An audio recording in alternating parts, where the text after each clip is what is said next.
जीत उसी की होती है जिसकी रगों में खून नहीं जुनून दौड़ता है। चलो स्टार्ट करते हैं हम। रेडियो एक्टिविटीज़ के जो भी महत्वपूर्ण सवाल हैं वो हम इस क्लास में डिस्कस करेंगे।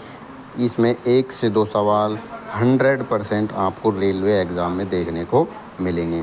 तो देखो, रेडियो एक्टिविटी की जो खोज है वो किसने करी, तो ध्यान रखना हेनरी बेकुरल ने करी थी। और भौतिकी का पहला जो पुरस्कार है, भौतिकी में जो पहला नोबेल पुरस्कार है वो किसको दिया गया, हेनरी बेकुरल को दिया गया। किसको दिया गया, हेनरी बेकुरल को दिया गया।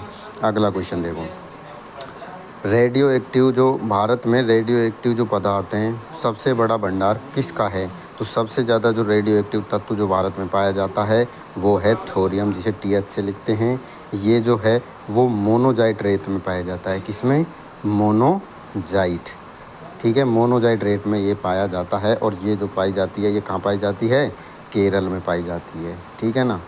अब देखो आगे, यूरेनियम का अयस्क कौन सा है, तो पिच ब्लेड है। ये यूरेनियम का अयस्क है। मतलब यूरेनियम को किससे प्राप्त करते हैं हम, पिच ब्लेड जो अयस्क है इससे यूरेनियम प्राप्त किया जाता है। अगला क्वेश्चन देखो, थोरियम अयस्क है किसका, अभी देखा हमने मोनोजाइट का है। मोनोजाइट से क्या प्राप्त करते हैं हम, थोरियम प्राप्त करते हैं। भारत में थोरियम का सबसे बड़ा भंडार कहाँ पाया जाता है, तो कहाँ पाया जाता है, केरल में पाया जाता है।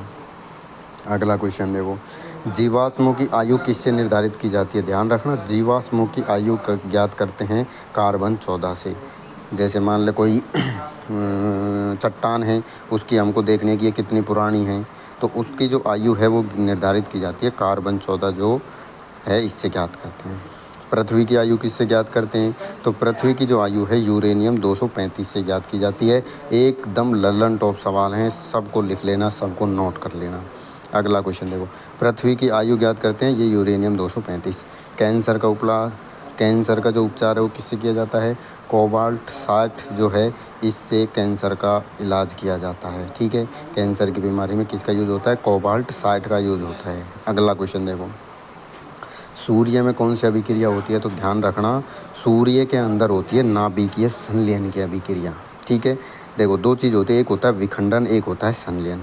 तो एक हाइड्रोजन और एक हाइड्रोजन मिलकर एक हीलियम बनाते हैं, मतलब ये दोनों जुड़ रहे हैं, जुड़ते हैं तो क्या हो रहा है, संलयन हो रहा है। किससे हो रहा है, संलयन।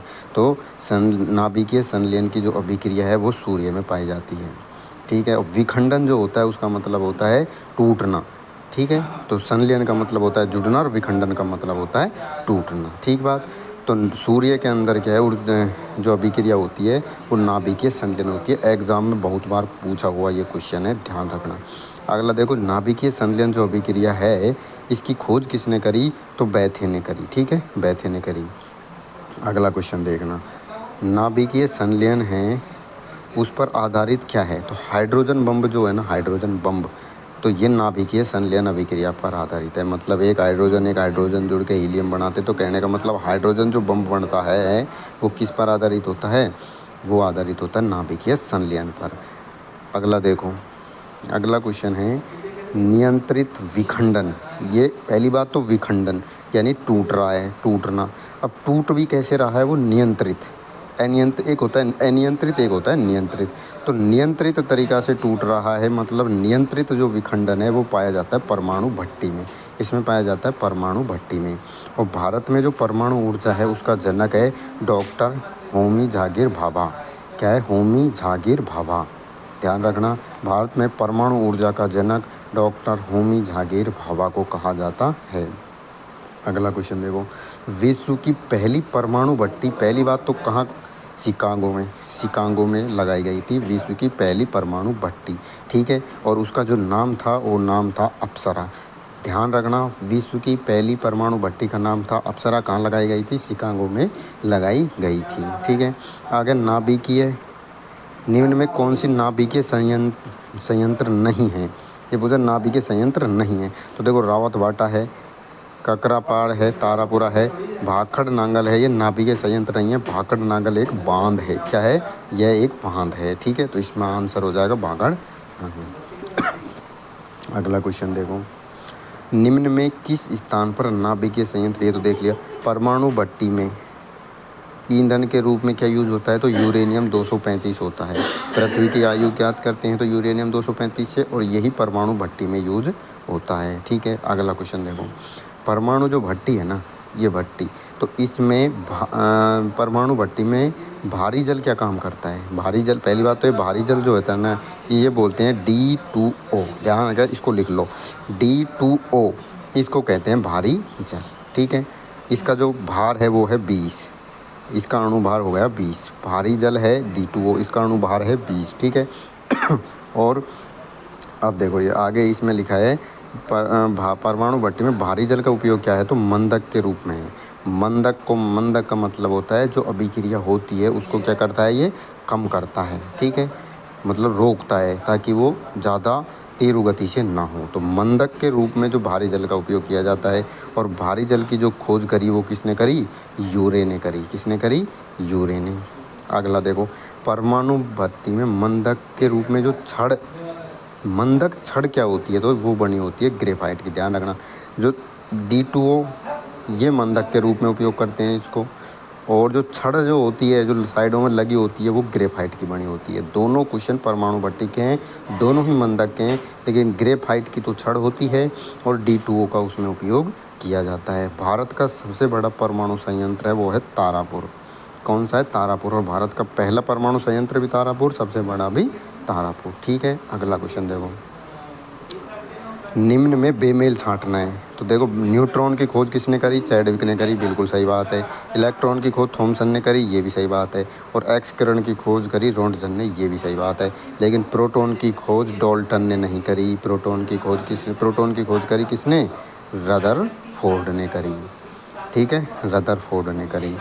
अब देखा अगला क्वेश्चन है, चारनोबिल दुर्घटना का संबंध किससे है, तो ये एक परमाणु दुर्घटना है। कैसी है, परमाणु विस्फोट हुआ था इसमें। चारनोबिल दुर्घटना में क्या हुआ था, परमाणु दुर्घटना थी।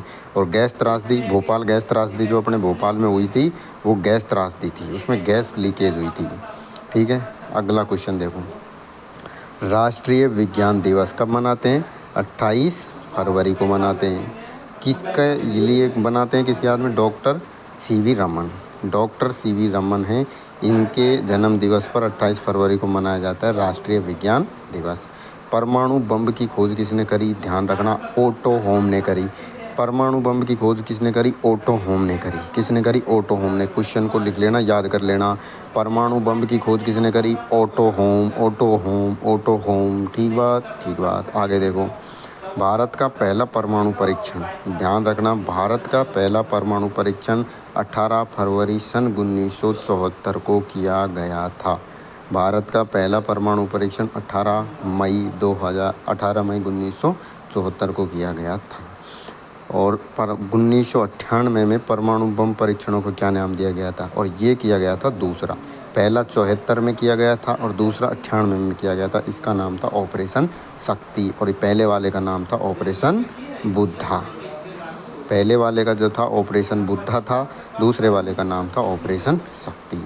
आगे देखो, परमाणु बम परीक्षण कहाँ किए गए थे, अब ये कहाँ गए थे, तो राजस्थान के पोखरण में किए गए थे। कहाँ किए गए थे, राजस्थान के पोखरण में। अगला क्वेश्चन देखो, 6 अगस्त 1945 को अमेरिका ने पहला परमाणु बम किस पर गिराया था, तो ध्यान रखना 6 अगस्त 1945 को हिरोशिमा पर गिरा गया था। और अगला ये भी लिख लो, 9 अगस्त 1945 को नागासाकी में। 9 और नागा, ठीक है।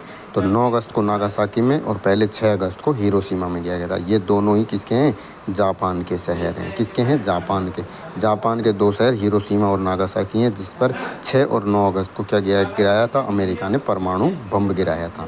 ठीक है, एग्ज़ाम में कई बार पूछे गए क्वेश्चन है, ध्यान करके नोट करना। परमाणु में धन आवेश कण क्या है, प्रोटॉन है। प्रोटॉन है धनावेश, इलेक्ट्रॉन है ऋणावेश, और न्यूट्रॉन है उदासीन। न्यूट्रॉन पे कोई आवेश नहीं होता। प्रोटॉन की संख्या क्या कहते हैं, परमाणु क्रमांक कहते हैं। प्रोटॉन की जो संख्या है उसको बोलते हैं परमाणु क्रमांक, और प्रोटॉन के जो भार है उसको परमाणु भार। ठीक है, अगला देखो, निम्न में रेडियो एक्टिव तत्व नहीं है, तो देखो पोलोनियम, थोरियम और यूरेनियम, ये तीनों ही क्या हैं, रेडियो एक्टिव तत्व हैं, जबकि मैग्नीशियम रेडियो एक्टिव तत्व नहीं हैं। और 83 के बाद के जो जितने भी सभी तत्व हैं वो कैसे हैं, रेडियो एक्टिव हैं। ध्यान रखना, आवर्त सारणी का क्वेश्चन है ये। आवर्त सारणी अभी हम केमिस्ट्री में पढ़ेंगे, लेकिन इसमें चूँकि रेडियो एक्टिव पढ़ रहे हैं हम, तो इसमें ये क्वेश्चन पूछा गया है कि 83 के बाद के जितने भी तत्व हैं सारे रेडियो एक्टिव हैं। अगला क्वेश्चन, रेडियो एक्टिवता मापने का जो उपकरण है उसका नाम है गाइगर मूलक। ध्यान रखना, किसी को याद नहीं रहता है। रेडियो एक्टिवता जो नापी जाती है उस उपकरण का नाम है गाइगर मूलक। ठीक है। रेडियो एक्टिव विकिरणों का जो मात्रक है वो है क्यूरी। क्या है? क्यूरी है। कित संयंत्र को वाग के नाम से जाना जाता है? तो रावत भाटा आ जाएगा इसमें। ठीक है। अब देखो, ये जो क्वेश्चन है ना, महत्वपूर्ण, ये जो पॉइंट है बहुत महत्वपूर्ण है। इनको स्टार नहीं, डबल स्टार, ट्रिपल स्टार करके इनको नोट कर लो। ठीक है। देखो, पहला परमाणु परीक्षण, भारत ने जो पहला परमाणु परीक्षण किया था 18 मई 1974 को किया था। 18 मई 1974 को किया था। इसका नाम रखा था स्माइलिंग बुद्धा। क्या नाम था इसका? स्माइलिंग बुद्धा। एग्जाम में पूछता है, रेलवे का फेवरेट क्वेश्चन है ये, कि पहला जो परमाणु परीक्षण है उसका नाम क्या था? स्माइलिंग बुद्धा था। कहाँ किया गया था? पोखरण, राजस्थान में। क्वेश्चन पूछता है कि उस समय भारत की प्रधानमंत्री कौन थी? तो वो थी इंदिरा गांधी थी। ठीक है। अगला देखो, दूसरा परमाणु परीक्षण। दूसरा जो परमाणु परीक्षण किया था वो 11 और 13 मई 1998 को किया गया था। 11-13 का मतलब 11 को भी किया था और 13 को भी किया था। मतलब 11 मई को तो 2 विस्फोट हुए थे और 13 मई को 3 विस्फोट किए गए थे। 11 मई को 2 विस्फोट, 13 मई को 3 विस्फोट। टोटल कितने विस्फोट हुए थे? 5 विस्फोट हुए थे। दूसरा परमाणु परीक्षण जो था उसमें टोटल 5 विस्फोट किए गए थे। 11 मई को 2 विस्फोट, 13 मई को 3 विस्फोट। इसका नाम रखा था ऑपरेशन शक्ति। ये भी पोखरण, राजस्थान में किया गया था। इस समय भारत के जो प्रधानमंत्री थे वो थे अटल बिहारी वाजपेयी। भाई साहब, भारत के बहुत खतरनाक प्रधानमंत्री थे अटल बिहारी वाजपेयी। अब देखो, इनमें से भी एग्ज़ाम में सीधा सीधा क्वेश्चन पूछता है। ठीक है, चलो इसको यहाँ रखते हैं। अब देखो, परमाणु ऊर्जा संयंत्र। भारत में जो 7 परमाणु ऊर्जा संयंत्र है ना, ये वर्तमान में बाकी सारे कार्य अधीन हैं। तो देखो, पहला परमाणु संयंत्र जो है सबसे बड़ा भी यही है, सब और पहला भी यही है, वो है तारापुर। ये कहाँ है? महाराष्ट्र में है। तारापुर परमाणु संयंत्र कहाँ है? महाराष्ट्र में है। ये 1969 को इसकी स्थापना की गई थी। दूसरा है रावत भाटा, राजस्थान में। इसकी 1973 में करी गई थी। तीसरा है कलपक्कम, ये है तमिलनाडु में। 1984 में इसकी की गई थी। अगला है चौथा नरोरा, ये यूपी के अंदर है। नरोरा कहाँ है? यूपी में है। 1991 में इसकी की गई थी। अगला है पांचवा ककरापार, ये है गुजरात में। ककरापार कहाँ है? गुजरात में। 1993 में की गई। केगा कर्नाटक में। कैसे केगा बना, कैसे कर्नाटक बना, ये इसकी 2000 में की गई थी। और 7वें नंबर का है कुडनकुलम, ये भी तमिलनाडु में है। इसकी 2013 में की गई। तो देखो, तमिलनाडु के अंदर आए हैं दो आए हैं। कौन कौन से? कलपक्कम और कुडनकुलम। तो ध्यान रखना, देखो, कुल और कल, कुल कल, कुल कल, कुल कल, ऐसा आ जाए तो ये कहाँ मिलेंगे? तमिलनाडु में। केगा से बना कर्नाटक, ये आ जाएगा। अब बना ककरापार। ककरापार गुजरात का है। नरोरा यूपी का है। रावत भाटा तो पता ही राजस्थान का है। और तारापुर कहाँ का है? महाराष्ट्र का है। इन 7 को घोट के पी लेना, एग्जाम में सीधा सीधा क्वेश्चन पूछा जाता है। ठीक है। तो ये जो क्वेश्चन थे वो अपन ने डिस्कस करे हैं रेडियो एक्टिव तत्व और परमाणु ऊर्जा संयंत्र से संबंधित। एग्ज़ाम में मेरी गारंटी के साथ कह रहा हूँ, आपको रेलवे एग्ज़ाम में 1 से 2 सवाल सीधे सीधे देखने को मिलेंगे। एक भी क्वेश्चन मिस नहीं होना चाहिए। ठीक है। अगर आपको लक्ष्य पाना है तो आपको एक जगह केंद्रित होना पड़ेगा, अपने लक्ष्य पे ध्यान लगाना पड़ेगा। ठीक है। ये स्थिति थोड़ी विकट चल रही है, युद्ध जैसी हालात बने हुए हैं, लेकिन हमको पढ़ाई लगातार करनी है, सिलेक्शन लेना है, अपने माँ बाप के सपनों को पूरा करना है, अपने सपनों को पूरा करना है। ठीक है। जय हिंद, जय भारत।